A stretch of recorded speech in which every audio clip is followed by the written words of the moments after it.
네, 여러분 안녕하세요. 연미정입니다. 자, 이번 강의는요, 드디어 여러분 마지막 개념 강의의 종강입니다. 자, 여러분들 오늘 배울 내용은요, 우리가 앞에서 배웠던 내용들을요, 지역사별로 좀 알아볼 거예요. 그래서 이렇게 이제 어느 지역을 주고 여기에서 일어났던 사건이 뭐냐, 이렇게 묻는 문제들이 한능검에서 많이 출제가 되기 때문에 이 파트를 다시 한번 정리해서 좀 보여드리도록 할 거고요. 자, 그 다음에 유네스코 세계문화유산 그리고 세시풍속과 관련된 문제가 한 문제씩 꼭 출제가 됩니다. 이런 부분들 좀 한번 쭉 가볍게 정리해 드리도록 할 테니까요. 여러분들도 너무 어렵지 않게요. 그냥 가볍게 잘 쫓아오시면 되겠습니다. 자, 그러면 내용 들어가 보도록 할게요. 자, 이 통합 주제는요, 여러분 두 문제에서 세 문제 정도가 출제가 되고 있어요. 적지 않은 비중이고요.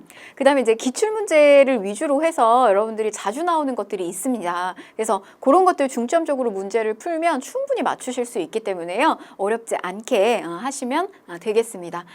자, 그럼 먼저 이제 지역사별로 좀 다시 한번 되짚어 보도록 할게요.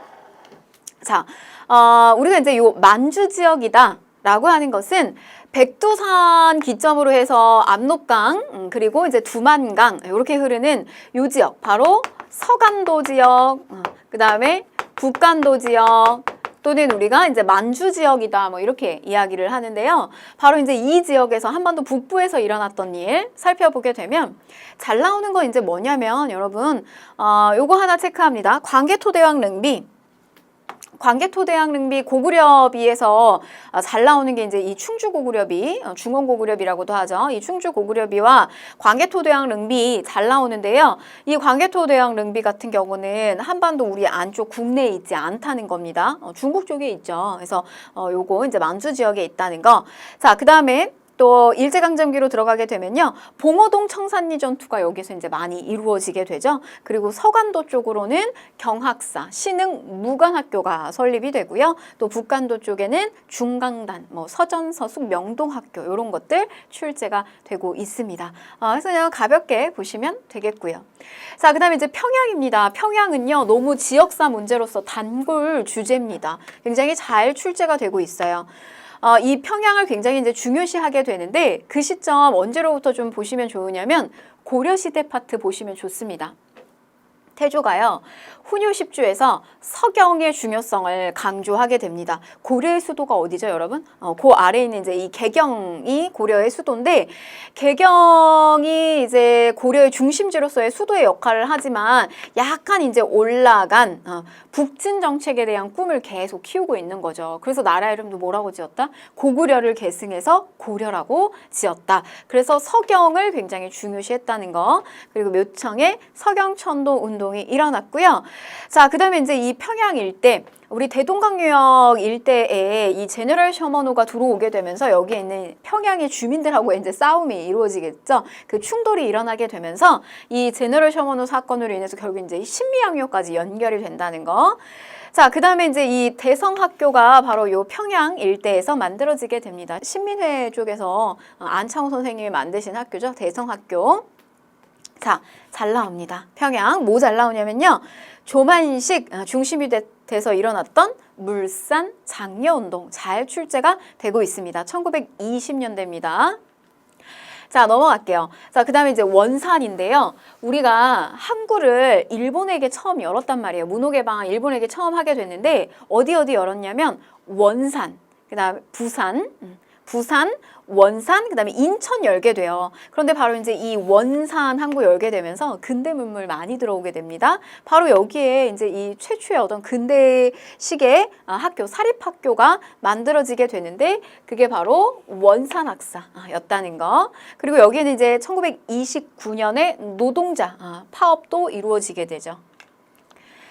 자, 그 다음에 개성으로 내려가서 좀 살펴보게 되면요, 요렇게 조금 이렇게 아래로 내려왔는데 요 개성 일대, 그리고 개성, 이게 이제 나중에는 고려의 수도가 되면서 개경 이렇게 부릅니다. 요게 이제 개성만 중요시했던 것이 아니라 고려는 어디도 중요시했다? 평양도 중요시했다는 거고요.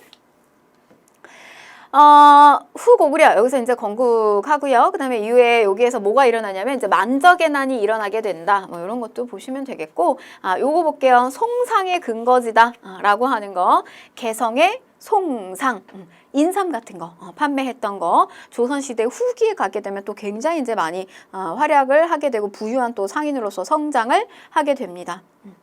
넘어갈게요. 자, 그 다음에 이제 서울인데요.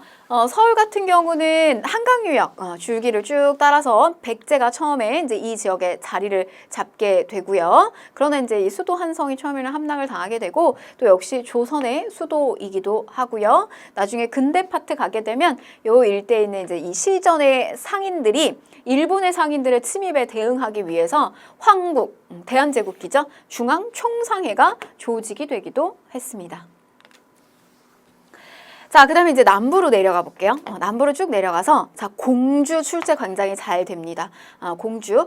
제가 이 북부에서 지역사로서 출제 굉장히 잘 되는 거 뭐가 있냐 꼽으라라고 하면 평양이에요.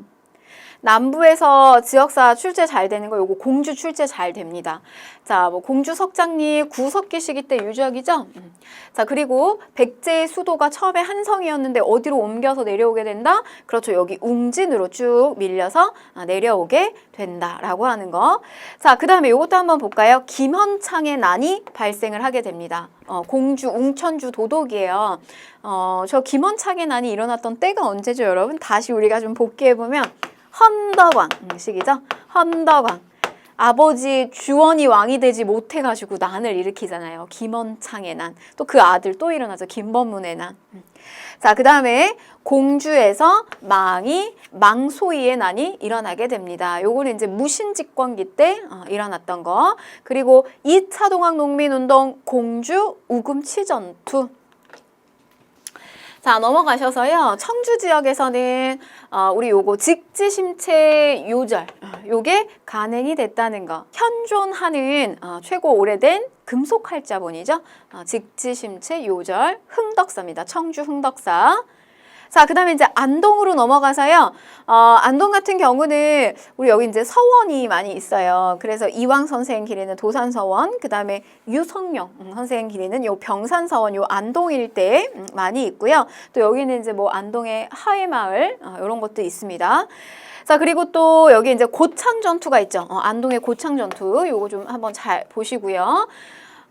요 이제 저 고창 전투 같은 경우는 후백제의 견훤과 왕건 간의 싸움이 이루어졌던 곳이 바로 고창 전투죠. 그리고 이제 이 안동 지역 일대에서는 그런 이제 싸움이 민속놀이로서도 연결이 되는데요. 우리가 뒤에 또 나올 거예요. 근데 그 민속놀이는 이제 차전놀이라고 있습니다. 그거 같이 보시는 게 좋아요.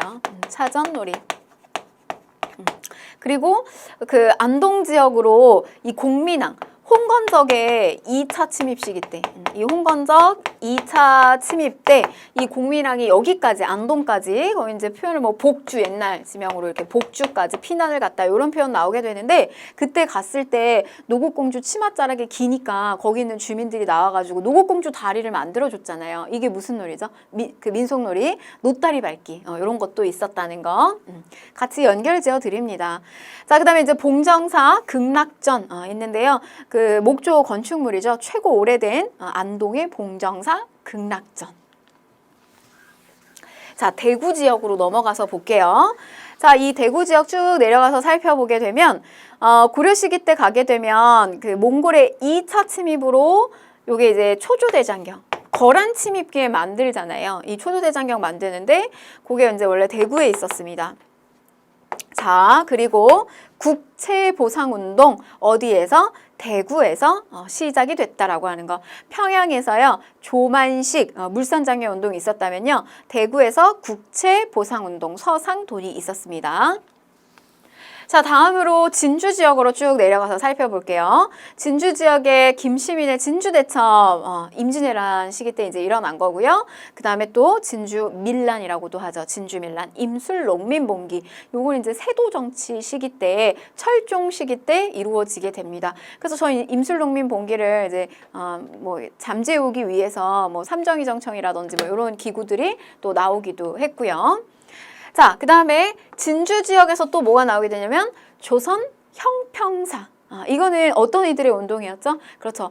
차별받는 신분제도 철폐됐지만 이 백정들의 차별이 여전했다라고 하는 겁니다. 그래서 일제강점기 1920년대 조선 형평사 운동이 조직됐다라고 하는 거.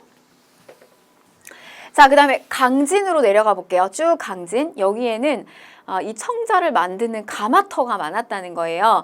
그래서 여기 이제 주요한 삼강청자 생산지였고, 또 요새의 백년결사 운동이 여기에서 이루어진 거, 그리고 정약용의 유배지로도 굉장히 유명합니다.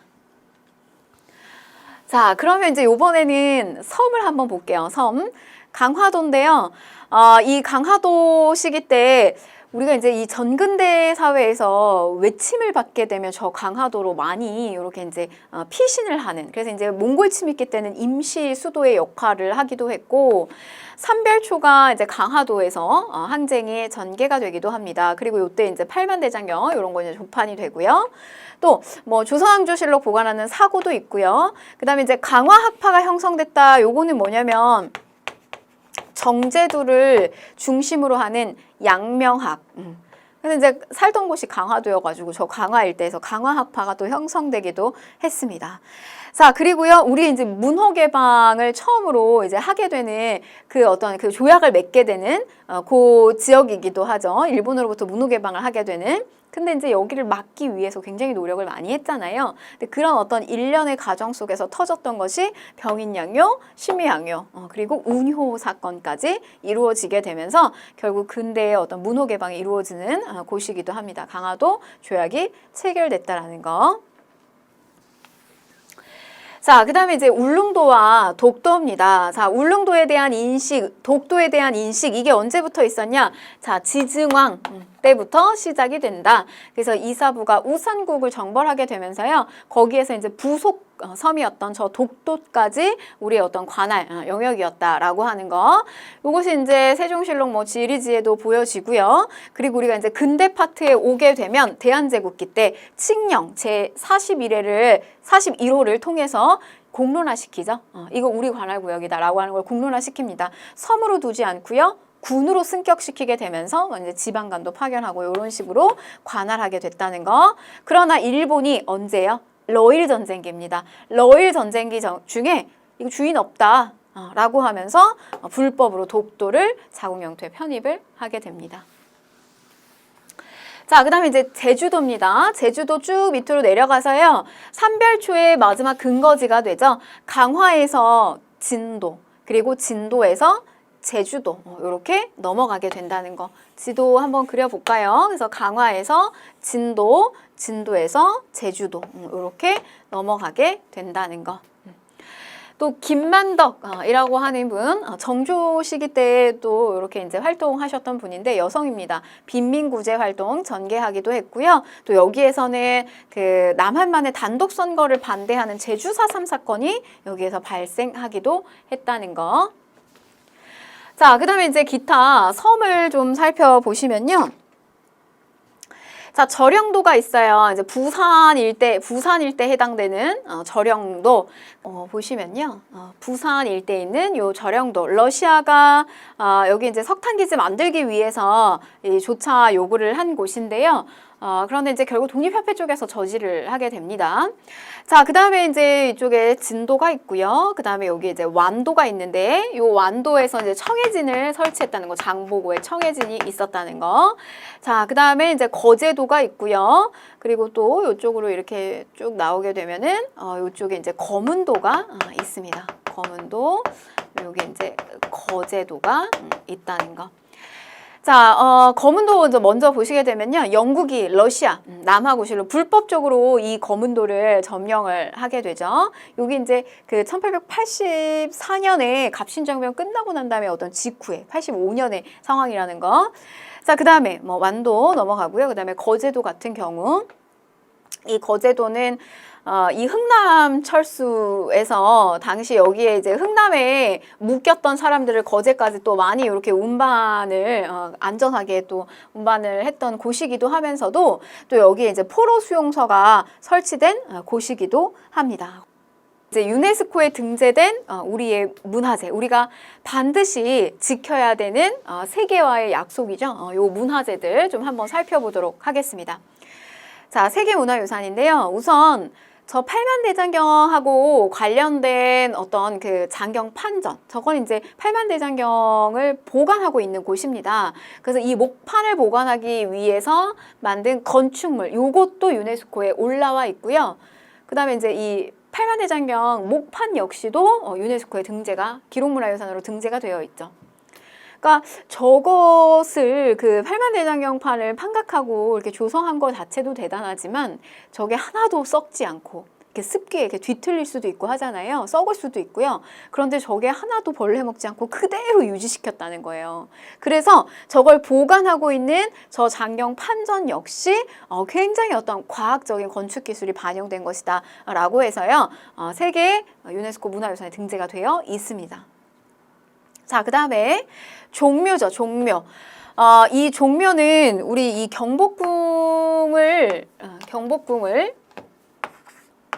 경복궁을 중심으로 해서 좀 살펴보게 되면요. 뭐 이제 이 경복궁 앞에 이렇게 광화문이 있다라고 하면 여러분들이 이렇게 앞쪽을 쭉 보고 계신 거예요. 그러면은 이 등을 지고, 경복궁을 등지고 앞쪽 쭉 보고요. 좌묘, 우직입니다. 그래서 이쪽에요. 좌쪽에 종묘가 있고요. 자, 이쪽에 사직단이 있어요. 그래서 바로 이제 이 종묘 같은 경우 이제 조상의 왕과 왕비, 신주, 왕실의 정통성 이런 것들 보여주기 위해서 만들어 놓은 거죠. 그래서 제사 지내기 위한 사당 있었다는 거. 또 그 우리 이 문화유산에는요. 유형문화유산이 있고요. 또 눈에 보이지 않지만 우리가 또 지켜야 되는 음악이라든지 뭐 춤이라든지 무용이라든지 뭐 어떤 그 행위라든지 이런 것들이 있는데 그 중에 이제 하나가 이 종묘 제례악 같은 경우도 또 무형문화유산으로 보존이 되고 있습니다. 넘길게요. 자, 그 다음에 이제 석굴암, 불국사 뭐 너무나 유명합니다. 신라 경덕왕 때 김대성 설화가 보여지죠. 삼국유사에 보면 있습니다. 그래서 당시에 그 현세 부모를 위해서 불국사 조성하고요. 전생의 부모를 위해서 또 석굴암을 조성했다. 뭐 이런 이야기가 남겨져 있습니다. 유네스코 문화유산이고요. 자, 그 다음에 이제 창덕궁이 있어요. 여러분 경복궁은 유네스코 문화유산이 아닙니다. 안타깝게도요. 굉장히 이제 소실이 많이 되고 복원되는 과정 속에서 조선 시기를 좀 상징할 수 있는 어떤 건축 기법이나 재료가 많이 없다 그래요. 그래서 유네스코에 등재되어 있지 않고요. 창덕궁은 등재가 되어 있습니다.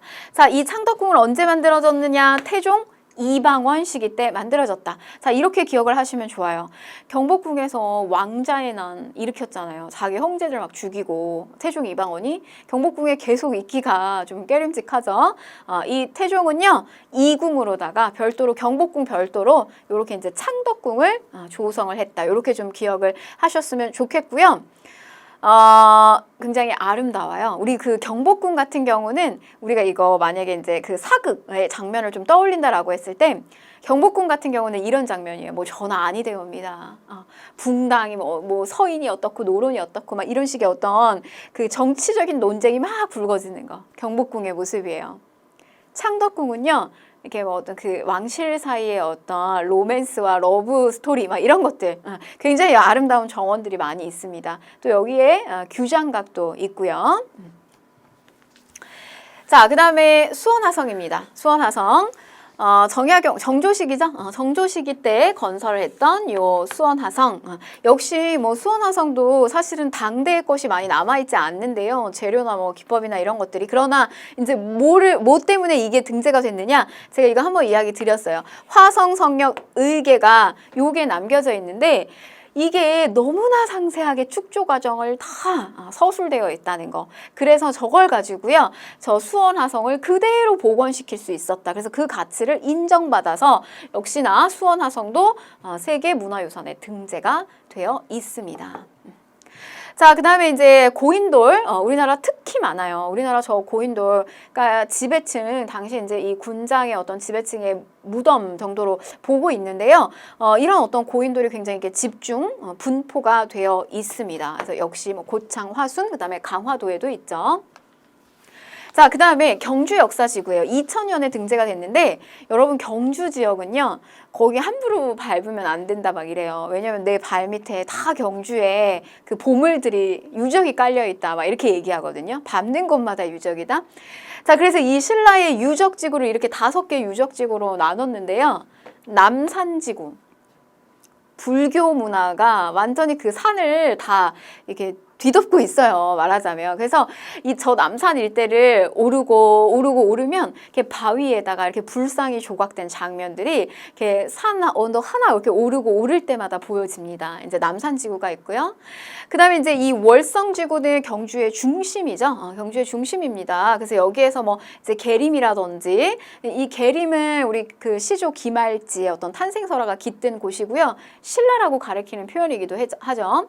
그다음에 이제 안압지, 궁궐, 그리고 뭐 이제 첨성대 이런 것들이 이제 저 월성지구에 많이 보여지고요. 안압지는 여러분 뭐 굉장히 그 아름다운 곳입니다. 그래서 이제 뭐 그 월지라고 하는 것은요, 보면 이렇게 그 달이 비추게 되는데 그 달이 이렇게 연못가에 이렇게 같이 비추는 그 건축물이 너무나 아름다워요. 그래서 이런 어떤 동궁과 월지 같은 경우 꼭 나중에 가보시고, 그 다음에 대릉원, 요거는 이제 고분들이 많이 있는 곳입니다. 그래서 저 고분에서도 연인들이 이렇게 많이 가가지고 사진을 굉장히 많이 찍더라고요. 그래서 가을이면 가을, 그다음에 뭐 봄이면 봄, 이렇게 배경 삼아서 많이 찍는데요.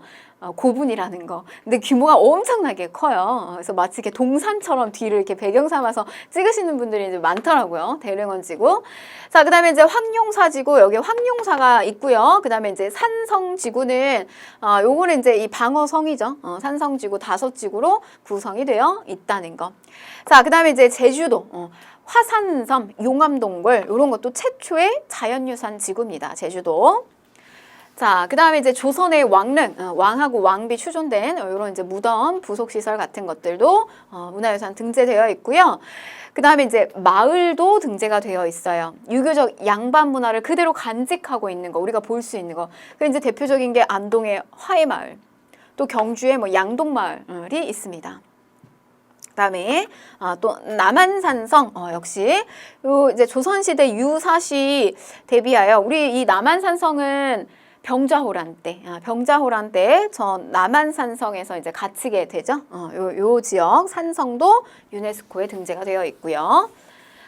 자, 그 다음에 우리가 이제 경주가 처음에 앞장서서 2000년에 등재가 됐는데 이에 질세라 사실은 이제 백제지구도 유적지구도 2015년에 등재가 됩니다. 그래서 공주, 그다음에 부여, 또 천도를 시도했다고 알려지는 요게 이제 왜냐면 요 익산에 뭐가 있었냐면 요 미륵사 터가 있거든요. 그래서 여기 아마 천도를 하지 않았을까 무왕 때 요런 어떤 추측들이 나오고 있죠. 그래서 바로 요런 지역들 대표적인 유적지입니다. 자, 그 다음에요. 이제 2018년에는 각각 어떤 그 절들이 또 많이 이렇게 등재가 됐는데요. 뭐 요런 이제 절들 7개 산지 승원들이 등재가 됐습니다. 영주, 부석사, 뭐 안동, 봉정사, 뭐 요런 이제 절들이 있었다는 거. 자, 그 다음에 2019년 최근에 등재가 됐기 때문에요. 한국의 서원 좀 자주 출제가 되고 있습니다. 그래서 또 사림들의 어떤 기반이 됐던 곳이죠. 교육시설. 그래서 영주의 소수서원, 요 소수서원 처음에는 이름이 뭐였죠, 여러분? 백운동 서원이었어요. 그래서 최초의 서원이죠. 그랬다가 요게 이제 그 풍기군수로 두 번째, 처음에 이제 주세붕에 의해서 만들어지잖아요. 그러다가 이제 이후에 이황의 건의에 의해서 국가로부터 현판도 받고요. 여러 가지 재정적 지원도 받습니다. 나중에 이제 이름을 소수서원 이렇게 바꾸게 되는 거. 그 다음에 이제 이 논산 도남서원은요. 그 예학을 발달시키고 연구했던 분이세요. 김장생. 그래서 이 김장생 선생을 기리는 서원인데요. 조금 요게 출제가 돼가지고 수험생들이 좀 어려워했습니다. 좀 기억해 주시고요. 9개의 서원 이렇게 들어왔다. 그리고 이제 뭐 도산, 병사는 너무 잘 출제되니까 안동이죠. 둘 다 안동 지역이고요. 도산 같은 경우 이황 선생님, 그리고 병산 같은 경우는 이제 유성룡 선생님 기리는 곳. 자, 조선왕조실록 빼놓을 수 없습니다. 조선 태조부터 철중까지의 내용들, 처음 초고본이죠. 사초하고 관청의 기록들 시정기 바탕으로 편년체 역사서입니다. 맨 마지막에 그 고종하고 순종은 일제강점기 쪽에 어떤 좀 입장 탄압 들어갔기 때문에 그 시기는 조금 주관적이다라고 해서 빠져 있습니다. 그래서 태조부터 철중까지가 이렇게 올라가 있고요. 자, 그 다음에 이제 훈민정음 어떻게 만들어졌느냐 쭉 풀어놓은 거예요. 해례본, 요거 해설서입니다. 그래서 한글이 만들어지게 됐던 어떤 여러 가지 원리라든지 그런 내용들을 담고 있는 거. 자, 그 다음에 이제 승정원 일기 같은 경우는요. 승정원 뭐 하는 곳이죠, 여러분? 그 왕명 출납하는 곳이죠. 비서, 국왕의 비서죠. 그래서 요런 이제 승정원 일기, 국왕의 업무 내용을, 당대 업무 내용 잘 알 수 있잖아요. 그래서 요것도 기록 문화 유산입니다. 자, 그 다음에 직지심체 유절입니다. 현존하는 가장 오래된 금속활자본이라는 거고요. 그러나 우리나라에 없어요. 요거는 이제 프랑스 국립도서관에서 보관하고 있다는 거. 그렇지만 이제 저거는 여러분 약탈당한 거는 아니에요. 우리 약탈당한 건 강화도 외교장각에 있는 의계가 약탈당한 거고요. 요거는 우리가 이제 이 프랑스하고 교류를 하게 되면서 당시에 그 주한공사가 요거는 사가지고 간 겁니다. 그래서 여기 이제 프랑스에 보관이 되어 있다는 거. 어디에서요, 여러분? 청주 흥덕사에서. 자, 그 다음에 요게 이제 제조대장경, 뭐 고려대장경 뭐 이렇게도 이야기하는데요. 초조대장경 만들었는데 소실됐잖아요. 몽골 침입 때. 그래가지고 그 소실된 것을 다시 만든 것이 8만 대장경이죠. 그래서 요거 역시도 등재가 되어 있죠. 기록문화유산으로 등재가 되어 있습니다. 그리고 역시 조선 왕실의 중요한 여러 가지 행사들을 글하고 그림하고 요거 두 가지를 가지고 보기 쉽게 이렇게 다 기록한 의례서가 바로 의계죠. 의계. 자, 그 다음에요, 요거 하나만 다시 좀 갈게요. 요 의계는 여러분 우리가 이 외교장각에 있었던 것이 또 많이 이렇게 약탈 당했다라고 하는 거, 당시에 그 병인양요 때 많이 약탈을 당하게 되죠. 근데, 이게 나중에 그 프랑스의 역사학 연구자였던 우리나라 이제 한국인입니다. 당시 이제 거기에 유학가 계셨던 그 박변선 박사님이 이거를 다시 이렇게 환수해 오는데 엄청나게 많은 노력을 하세요. 그래가지고 결국에는 2011년 무렵에 환수하는데 성공을 하게 되는데 갱신을 하면서 이제 영구 임대하는 형식으로 결정이 나게 됩니다. 의계. 자, 그 다음에 동의보감. 동의보감이죠. 요거는 이제 광해군 시기 때 임진왜란 끝나고 나서 만들어지게 되는 의학 백과사전이고요. 자, 현대사 기록물도 들어가 있어요. 5.18 기록물 여러 가지 사진부터 시작해서 기록들. 자, 그 다음에 일성록이 있는데요. 이 일성록은 뭐냐면 정조가 세손 시절부터 쓴 일기예요. 근데 이거는 세계에 유례가 없는 거예요. 그러니까 뭐냐면 왕이 자기가 중심이 돼가지고 왜 우리 일기 쓸 때 나는 오늘 뭐 했다 이렇게 정말 내가 주어가 돼서 쓰잖아요. 근데 뭐 조선왕조실록이나 이런 거는 보게 되면 사실은 어떻게 보면 사관이 삼자가 당대에 기록하는 거잖아요. 근데 이거는 왕이 자기가 스스로 쓴 기록이란 말이에요. 일기란 말이에요. 그래서 이렇게 그냥 이제 정조 시기 때 쓰기 시작했는데 이게 그 다음에 이제 후손이나 왕한테 굉장히 어떤 여러 가지 전달을 교훈으로 남기기가 너무 좋은 것들이 많아서 뭐 이후에 이제 순종 때도 이렇게 쓰게 됩니다. 순종 때까지. 이게 이제 기록문화유산으로 등재가 되어 있다는 거. 자, 그 다음에 현대사, 새마을운동 기록물. 우리 앞에서 현대사 5.18 있었고요. 그 다음에 새마을운동 기록물이 있고요. 또 임진왜란 난중일기라든지 또 한국의 유교 책판. 자, 현대사 기록물 이산가족 찾습니다. 라고 하는 요 기록물도 현대사 기록물로 등재가 되어 있습니다. 자, 그 다음에 뭐 이제 조선 왕실의 그 도장이에요. 저 어보는 저 도장 그리고 그 교서 이런 것들도 등재가 되어 있고요. 또 조선 통신사 기록물. 그래서 이게 이제 12회 정도가 파견이 되는데 한 번 갈 때마다 엄청나게 많은 몇백의 인원이 간다고요. 그리고 뭐 1년, 길면 1년 정도까지 머물게 돼요. 그래서 문화적 교류를 굉장히 많이 하다 보니까 그런 것들이 이제 남겨진 기록들이 우리에게 굉장히 이제 소중해야 하기 때문에 요것도 기록유산으로 등재가 되어 있다는 거.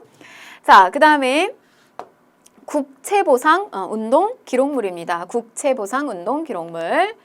자, 문제 한번 풀어볼게요. 자, 다음 책에 대한 설명으로 옳은 것을 골라라.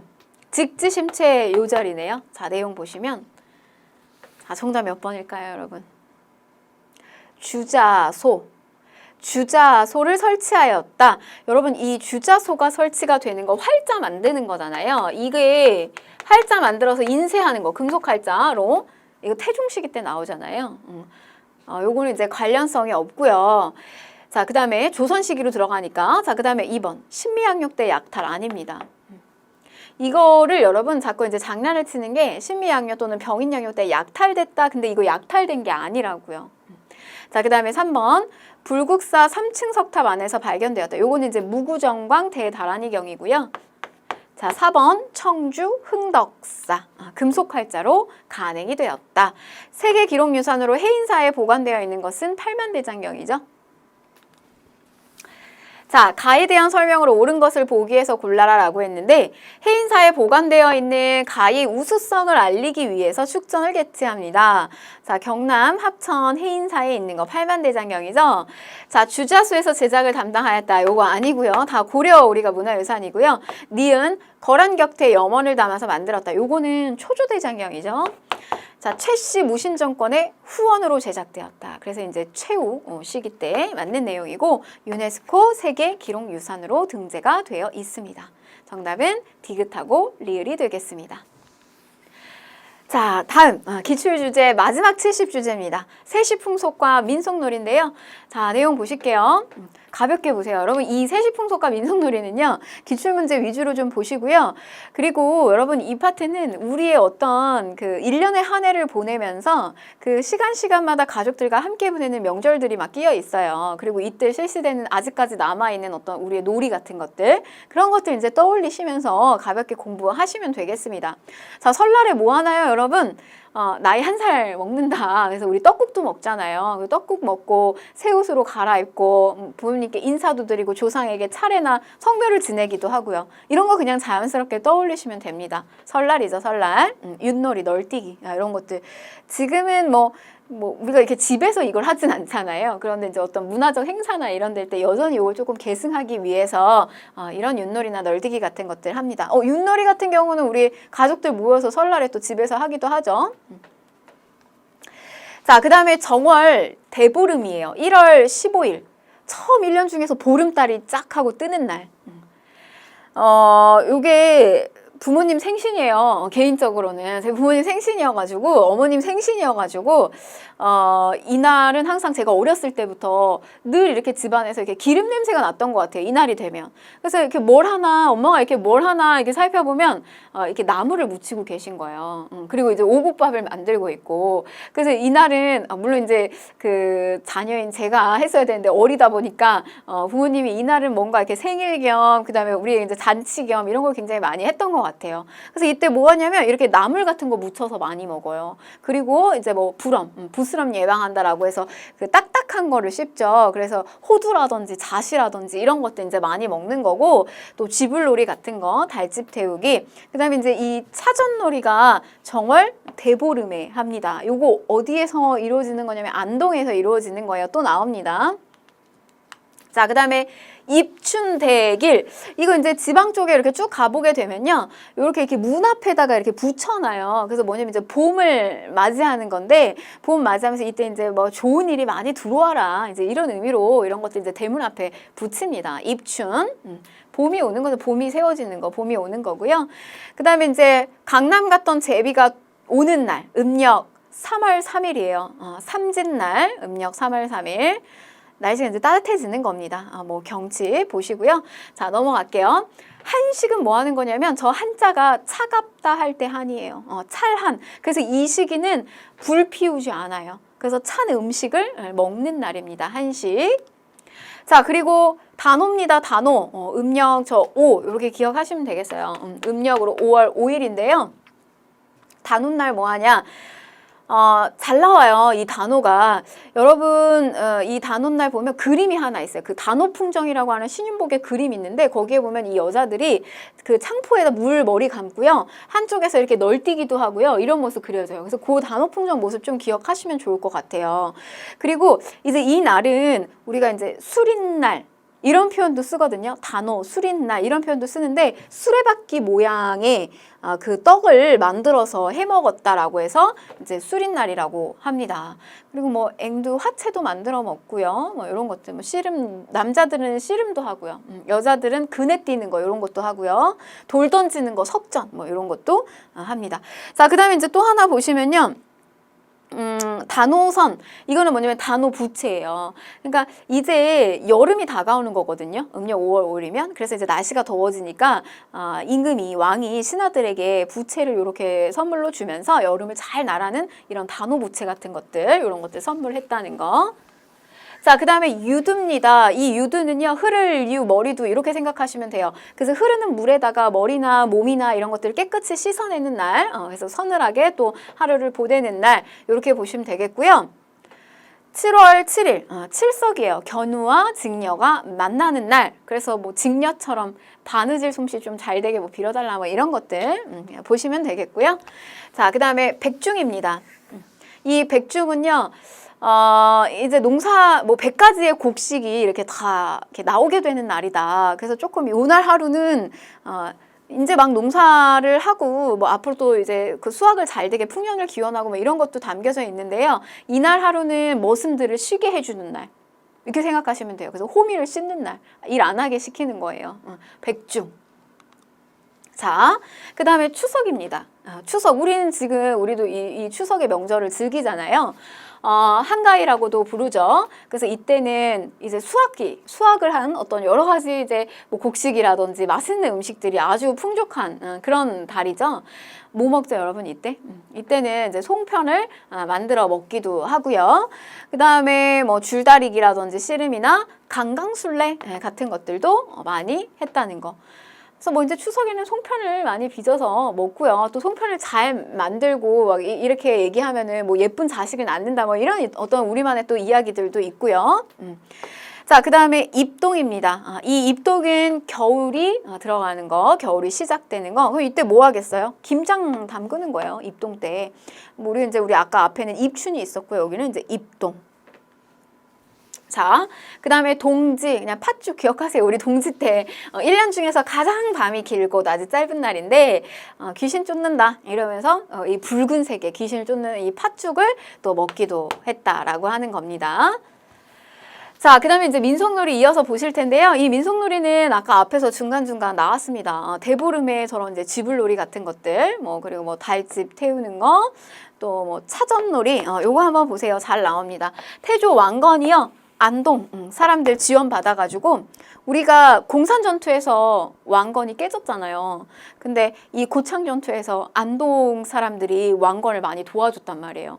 그래서 이 낙동강에다가 저 견원 후백제 이끄는 저 견원의 무리들을 막 이 낙동강으로 밀어서 막 빠뜨리고 막 이랬다라고 해요. 이 왕건을 도와주면서.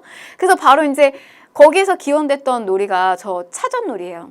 양쪽에 서로 상대편이 두 편이 나뉘어서 동체라고 하는 큰 이렇게 이제 나무, 참나무를 가지고 이렇게 큰 끈을 만들어냅니다. 그래서 그 끈을 가지고 이제 서로 잡아당기면서요. 말하자면 이제 겨루기를 하는 거예요.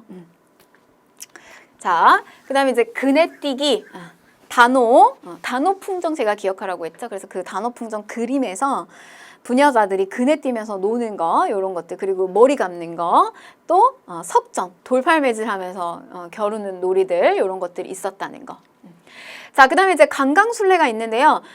이 강강술래의 기원은 요런 한 가지의 이야기가 있어요. 어떤 이야기가 있냐면, 임진왜란 때 이순신이요.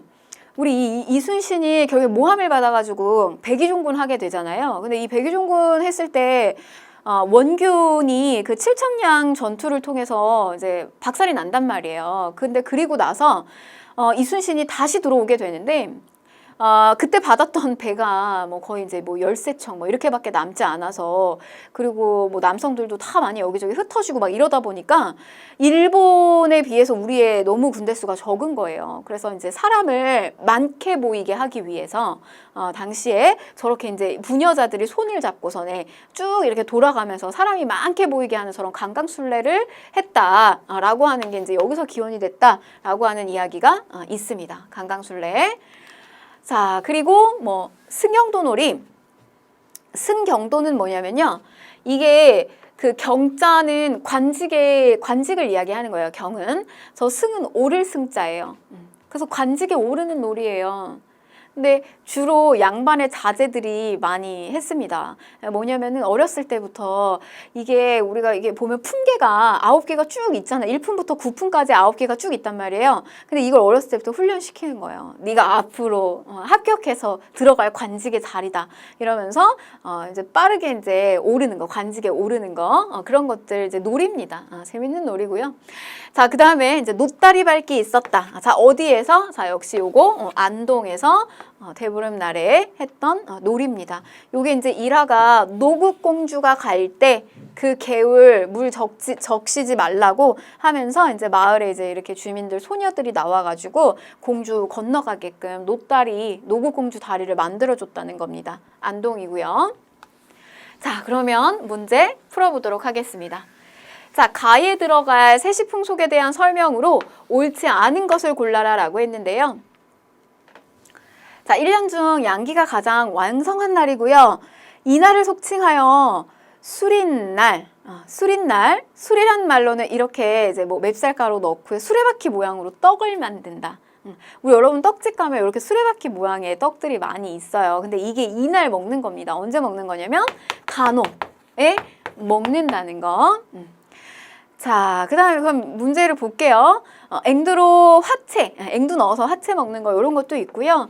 단오풍정 제가 기억하라고 했습니다. 그래서 창포에 머리만 이렇게 감는 그 여성들의 모습 보여지고 한쪽에서는 뭐 그네 뭐 이런 것도 이제 보여지죠. 남성들은 씨름하고 있고요.